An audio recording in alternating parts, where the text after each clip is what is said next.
Young athletes, big dreams, but do pitchers risk throwing it all away by pitching too hard and too often for their own good? The more you throw, the more damage you can do, especially at a young age. The Republican primary roadshow is coming to New York, but is anyone paying attention?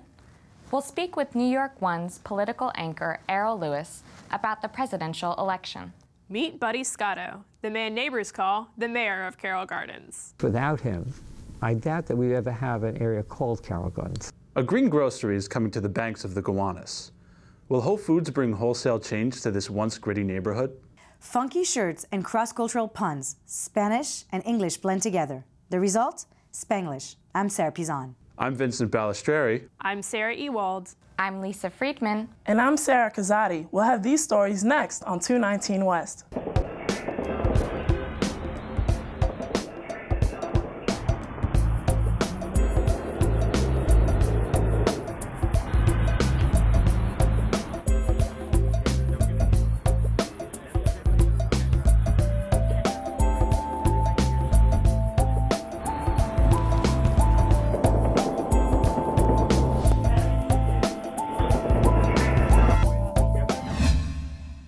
April means baseball, with Major League players getting back to work.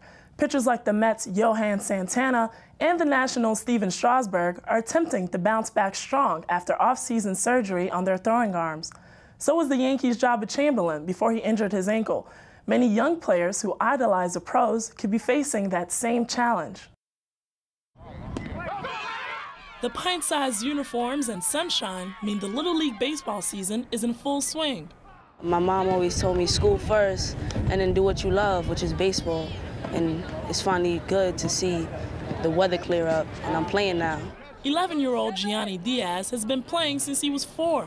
He's one of the best pitchers on the East Harlem Warriors Little League team, and he has high hopes for the new season. I'm pretty sure we're going to make it all the way. Like Gianni, thousands of young pitchers nationwide will step on the mound this season with dreams of leading their teams to a Little League World Series win.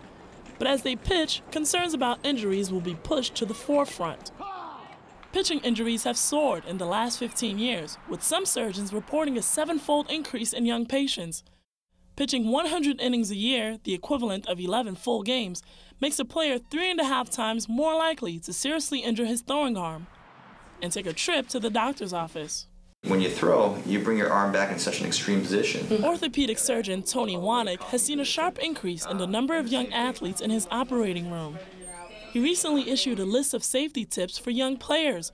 One of them is that practice doesn't always make perfect. The more you throw, the more damage you can do, especially at a young age. Most of these injuries are due to overuse. There's so much emphasis on these young athletes to perform in hopes of, scholarships, in hopes of, making on to professional leagues that, unfortunately, it's one of these sports where too much is not necessarily a good thing. Dr. Wanick adds that overusing a young arm increases the likelihood of surgery in the future. It's no longer unusual to see high school and college pitchers undergoing the same surgeries as the pros. Pitcher Brandon Loban, a senior on the St. John's University baseball team, is one of them. The left-hander had shoulder surgery as a freshman. It's the most dreadful experience that you can ever go through, coming back from injury. Loban has worked his way back to the mound, a natural place for the New Jersey native. He's been throwing strikes since he was 6 years old and says baseball was a big part of growing up. I played every other day. Sometimes I used to play 3 games Saturday, Sunday, and then 2 games on Friday.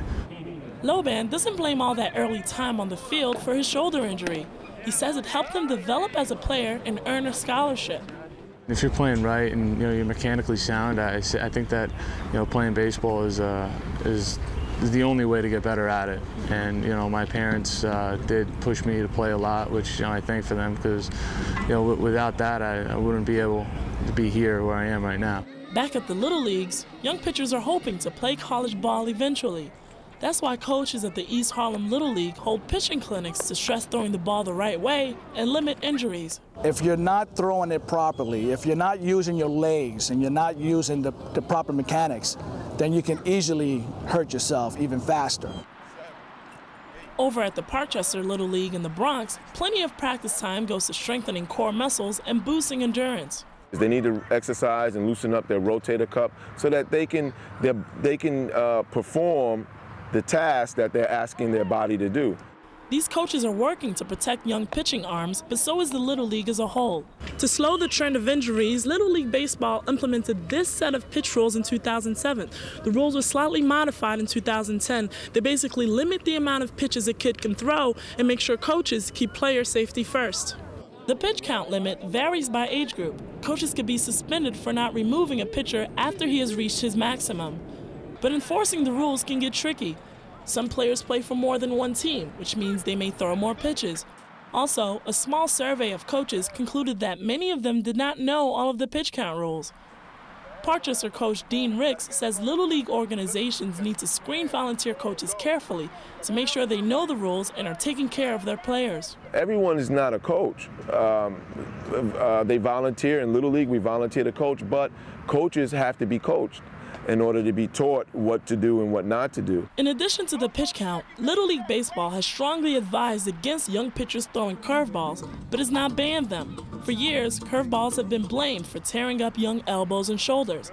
But a study by the American Journal of Sports Medicine states that curves aren't more dangerous than any other pitch. The study has its critics both on and off the field. A curveball thrown correctly may be okay. The problem is that most young people don't know how to throw a curveball correctly. They don't know how to throw a slider correctly. And so they try to exaggerate that motion, and that's what leads to the injuries. Both the Parkchester and East Harlem Little Leagues don't teach their kids curveballs, preferring to be safe than sorry.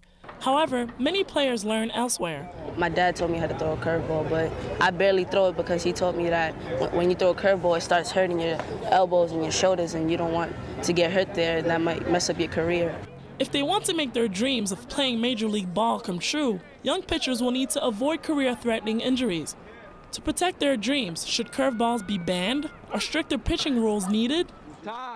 Coaches say no, the rules in place are fine, and team leaders have the responsibility of teaching proper mechanics to protect young arms for the future. Dr. Wanek believes banning curveballs for kids 12 and under and limiting play are steps in the right direction. As the debate continues, these young pitchers hope that when the umpire says, "You're out," it will be the batter, not the pitcher, heading off the field. Sarah Kazadi, 219 West. The Republican presidential primary in New York is less than 2 weeks away. So where are all the colorful election posters, bumper stickers, and mean-spirited commercials? Do voters even know there's an election coming up? Here in New York City, it's hard to find signs of the upcoming primary. The presidential candidates haven't been here, and there hasn't been any TV advertising. The campaign has been so quiet, some Republican voters are unaware that a primary is about to take place. Well, I heard about them, but I'll be honest, I don't know much about them. I know the guy with the R name, Romney. I have to stick with the candidate of the Republican Party, whereas I am a Republican. Who are the two candidates that are running? I don't think many New Yorkers are aware that there's a primary coming up in our state. David Jones is a professor of political science at Baruch College in Midtown Manhattan. I think part of the reason is that the candidates themselves haven't been making that much of a big deal of New York, and they probably weren't expecting New York to be that relevant from the beginning. A lot of people expected that the race might be over by now. The presidential hopefuls have all fought hard to establish themselves as the most conservative candidate. But that might not be going over so well here in New York. The Republican Party, particularly since 1980, has been shifting in terms of the issues that it emphasizes and the positions on those issues, particularly taking more solidly socially conservative positions, where New Yorkers have a more liberal view. You know, we had New Yorkers like Rockefeller, who also had similarly moderate to liberal positions on these social issues, and they could get elected here in New York. But that type of Republican really doesn't exist anymore. Even with a high turnout, he warns that there is a very slim chance that New York will go to the Republicans in the general election this November. He's not going to win New York in the general election. I'll buy you lunch if I'm wrong. New York is just a blue state, and if Obama can't win New York, then he's going to lose the election. With me in the studio is Errol Lewis, political anchor for New York One. We're here to talk about the upcoming primary and presidential elections. According to the latest polls, Romney will win in New York, and he's certainly going to be the Republican nominee. In fact, he's already gearing up for the general election by attacking President Obama. So what will it take for Romney to win New York in the general election? Oh, very good question. April 24th is when the primary season comes to New York. New York will be by far the biggest delegate prize on that day. Pennsylvania and some other states are going at the same time. For him to win New York, though, he's pretty much got to be more like the old Mitt Romney, the former governor from a northeastern state. Republicans here are moderate compared to the rest of the conservative base, and that's been the main dynamic of this race. How does Mitt Romney appeal to the conservative base? He doesn't have to go too far out of his way, I think, in this case. He's more of a known quantity here. The policies that he's championed are not all that unpopular, the ones that got him in trouble with the conservative base. So if he goes back to Mitt Romney circa 1994, 1996, he'll do just fine. And of course, he's already got a lot of support here, including from our former governor, George Pataki. So he's got a lot going for him right off the bat. All right. So it seemed like throughout the primaries, Romney had some difficulty appealing to conservatives. So how else do you think he's going to win over the conservatives here in New York? Well, I mean, to a certain extent, the conservatives arguably don't have anywhere to go. And Mitt Romney has appealed to the fact that the conservative leadership here, Mike Long, the chairman of the state Conservative Party, is a very practical man. He's already been sort of talking up Mitt Romney. And conservatives in this state really have done well by figuring out who the winner is going to be in the Republican Party and making some kind of accommodation. Sometimes that means there's an implied understanding that they'll get some jobs or that they'll take some policy positions. They're doing basically what responsible political leaders do, which is figure out where the winds are blowing and see if you can sort of catch that wind and take it in the direction that you want to go. So the conservatives here, the Conservative Party at least, I think, have already begun the process of making some kind of accommodation with Mitt Romney. Conservatives nationwide are going to do the same. The folks here, though, I think have gotten a head start. All right. What do you think some of the issues are going to be on the table for New Yorkers in the general election? What are they going to care about? Well, all of the polls say the same thing, which is jobs, jobs, and more jobs. And New York has a serious unemployment problem. There are really difficult issues to deal with in upstate New York, in the rural areas.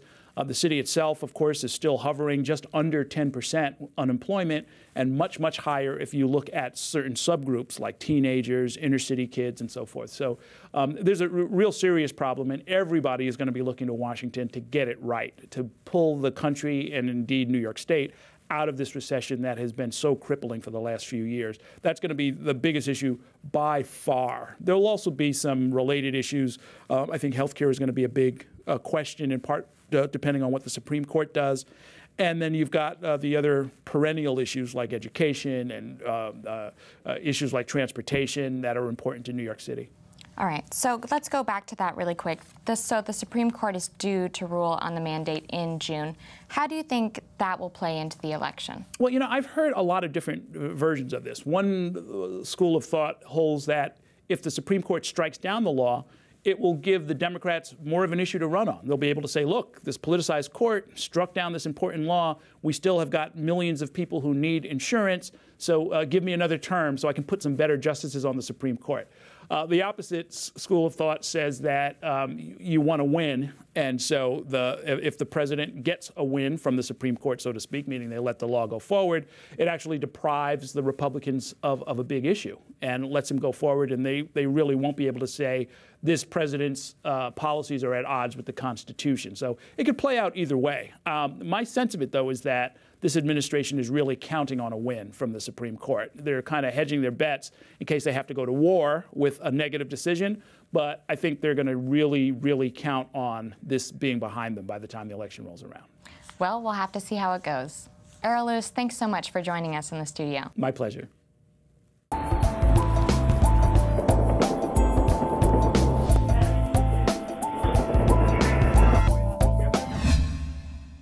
Buddy SCOTTO has lived in Carroll Gardens his whole life, and he's been a neighborhood activist since the mid-1960s. He's led cleanup efforts at the Gowanus Canal, founded a political organization, and even gave the area its name.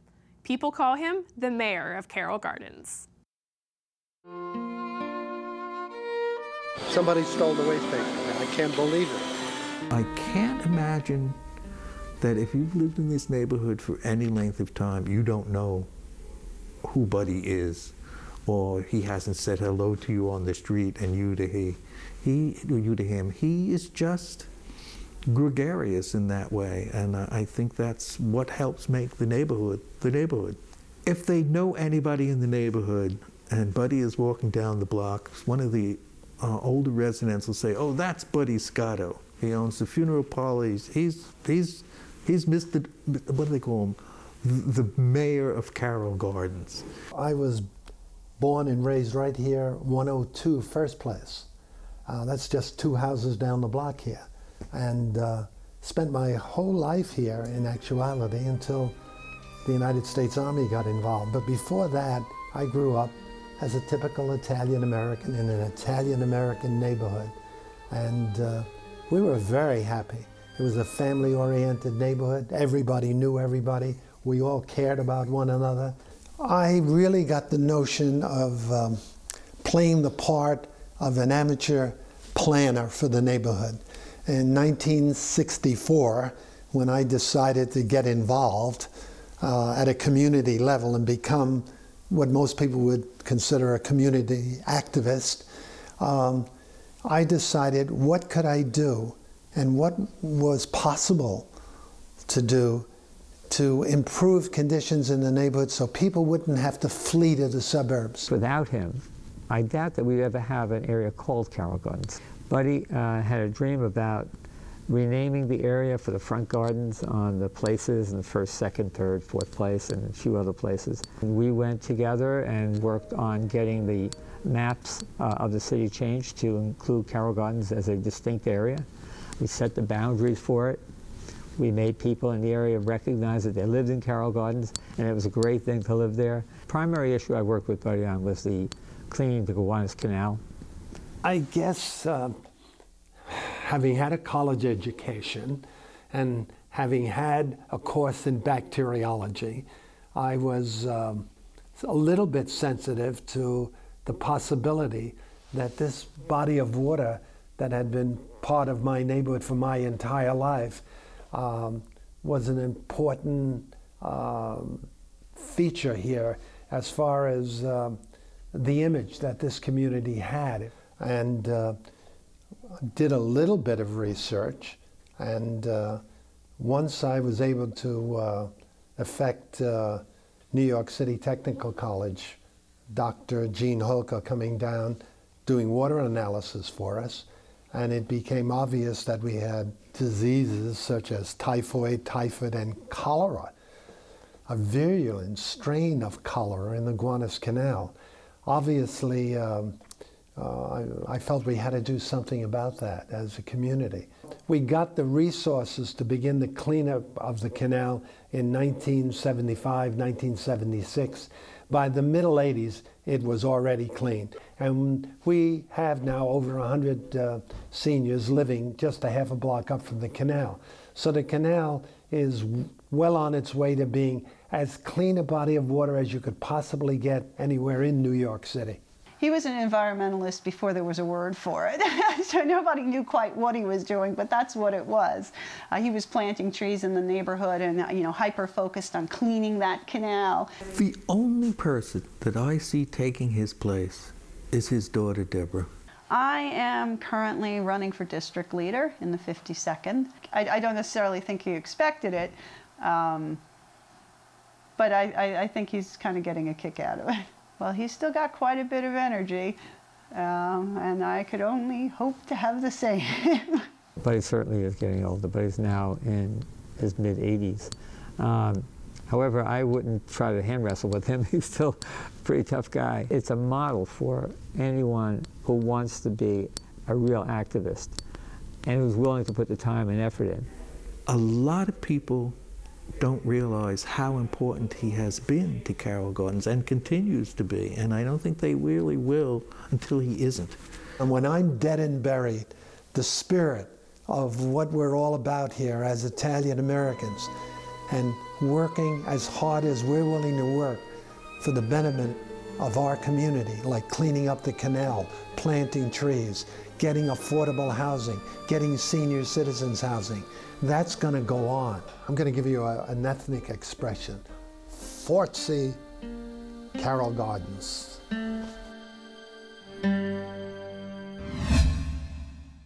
Down the road from Carroll Gardens, condos are popping up around the Gowanus neighborhood in Brooklyn as the adjacent canal prepares for a major cleaning.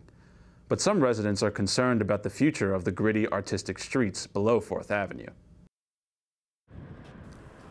At the intersection of 3rd and 3rd, a stone's throw from the notoriously toxic Gowanus Canal, Whole Foods will build a 5,200 square foot store. With the arrival of the organic grocer, however, some fear that Gowanus's industrial culture will fade, and affordable housing will soon be hard to come by. A collective of artists has had a stable foothold at the old American Can Factory, directly across from the new Whole Foods site. Kellyann BURNS is one of those artists. For me, my studio is like my sanctuary, and it's like, it's where I create my own kind of energy and home, and I don't want to be moving around, you know. I want to have that stability of where I come and think and work, you know, and it's, you know, you gotta live. You can't just have a space. You know? Local officials are more upbeat. Craig Hammerman, director of Brooklyn 6 Community Board, which represents Gowanus, has high hopes for the space. They're going to have a public esplanade along the Gowanus Canal, so people will actually be able to sit out there and passively enjoy the canal itself. And, you know, they're really injecting a new presence into the Gowanus Canal that, you know, we just want to do our best to make sure is a positive impact on the surrounding community. The industrial nook has long lived in the shadows of its neighbors, Park Slope, Carroll Gardens, and even Red Hook. Google Maps doesn't even label the former shipping hub as its own neighborhood. So what is it that actually sets Gowanus apart? Gowanus, unlike its surrounding neighborhoods, is not part of brownstone Brooklyn. Gowanus has a unique industrial heritage, and it's reflected in the architecture, it's reflected in the zoning, and it's reflected in, you know, who's doing business out there now. Heritage and change that a lifetime resident like 62-year-old Vinny Stanzione knows a bit about. He still lives in the house his grandfather built on 8th Street. When something like Whole Foods moves in, the price of your property goes up. 15 years ago, my house was worth $350,000, and right now, taxation and finance says that it's worth $1 million something. Despite the rising real estate prices, there is still a glaring issue in Gowanus: the canal. For decades, the waterway has been polluted, though its 2010 Superfund status promised cleaner waters and less odor. For the first time, during the summers especially, people could actually walk the bridges of the canal without holding their noses. One hot day on the Gowanus Canal, and nobody will come near this place ever again. PADULA has a point. When a tornado touched down in Brooklyn in 2010, the canal backed up badly enough to send pungent waves of garbage and sewage up the canal. This amateur video documented the storm's aftermath.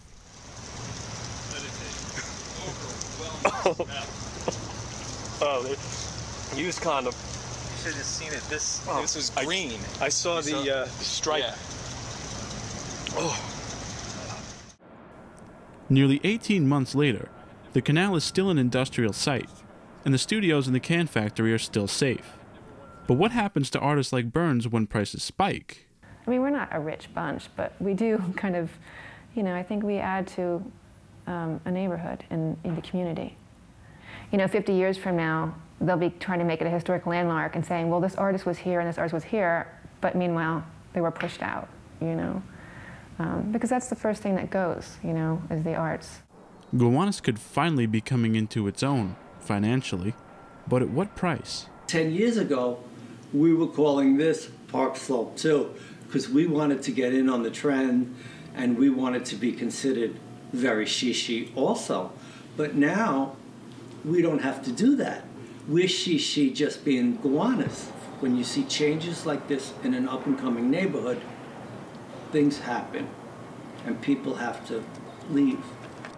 In Brooklyn, Vincent Balistreri. For one Mexican living in New York, building a brand is more than just a business. It's a way of life. He sells stylish T-shirts that provide a puntastic way to transmit positive messages and make an impact.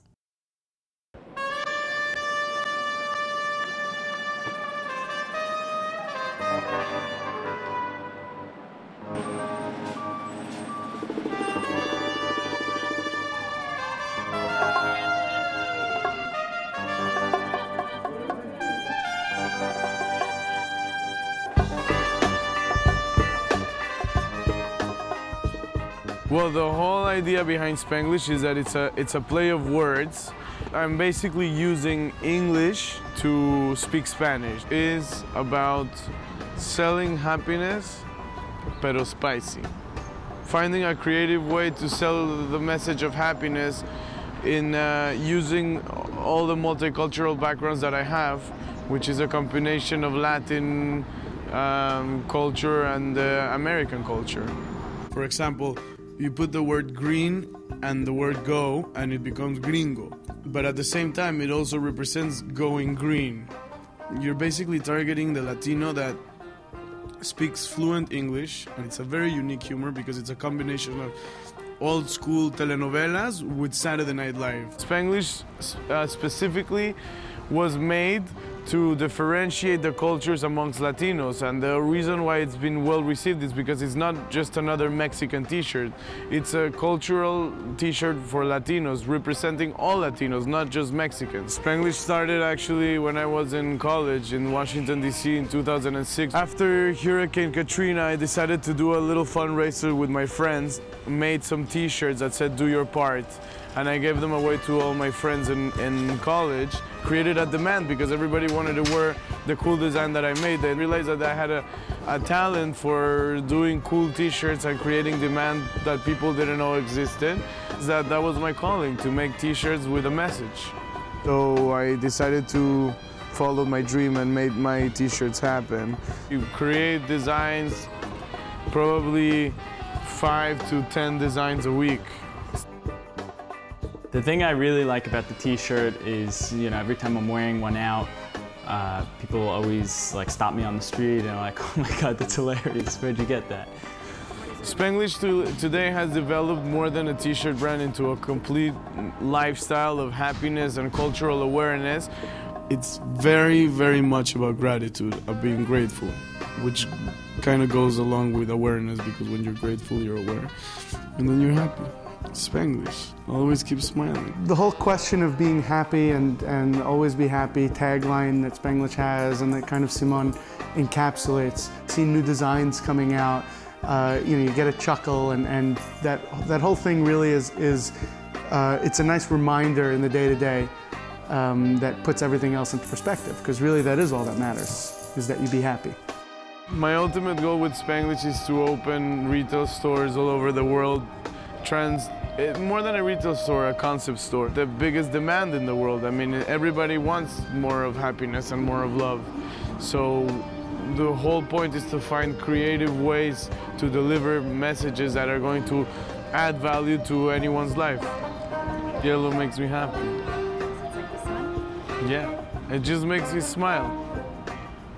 I describe myself definitely a very successful person in the journey of happiness. Always keep smiling. And that's it for this month's edition of 219 West from the CUNY Graduate School of Journalism. Thanks for watching. I'm Sarah Pizan, and we'll be back next month with more stories from the 5 boroughs and beyond.